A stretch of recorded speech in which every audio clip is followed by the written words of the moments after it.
Okay, I'm just going to do a little bit of the posterior scapular muscles. So it's connected to the upper extremity. I've reflected this muscle up here. This is actually trapezius, which we'll look at when we deal the trunk. And this muscle here is the back end of deltoid. So these are those rotator cuff muscles we looked at when we did our shoulder articulation. But to orient you, this is the spine of the scapula. This is the medial border, right? And the acromion is going to way out here, right? So this muscle that's sitting in the superior aspect of the scapula, that's the supraspinatus. Remember, supraspinatus is going to originate in the supraspinous fossa and insert onto the greater tubercle. It's going to be a shoulder abductor. Then we have infraspinatus, which is this guy right here.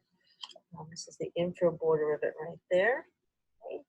So it's coming off of the infraspinous fossa and traveling out also to that greater trochanter. It's going to be a lateral rotator. And then right below it, we have this little muscle. Here's the bottom of it right there. And that is teres minor. Teres means cylinder, so it's a nice cylindrical muscle.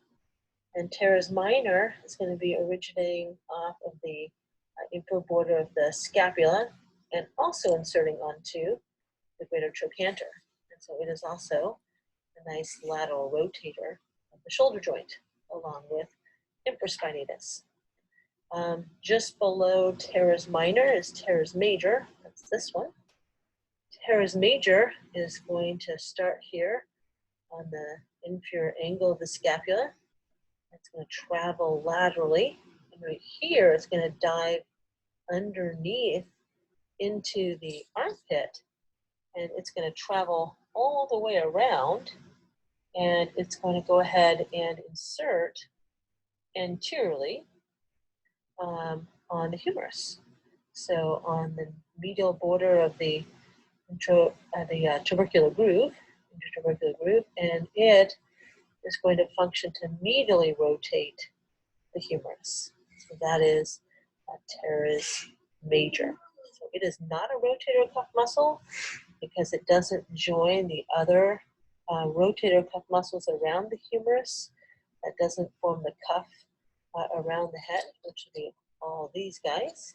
You can see it's diving down and going under them and forward. So although it rotates the humerus medially, it will not function to stabilize and therefore not a rotator cuff.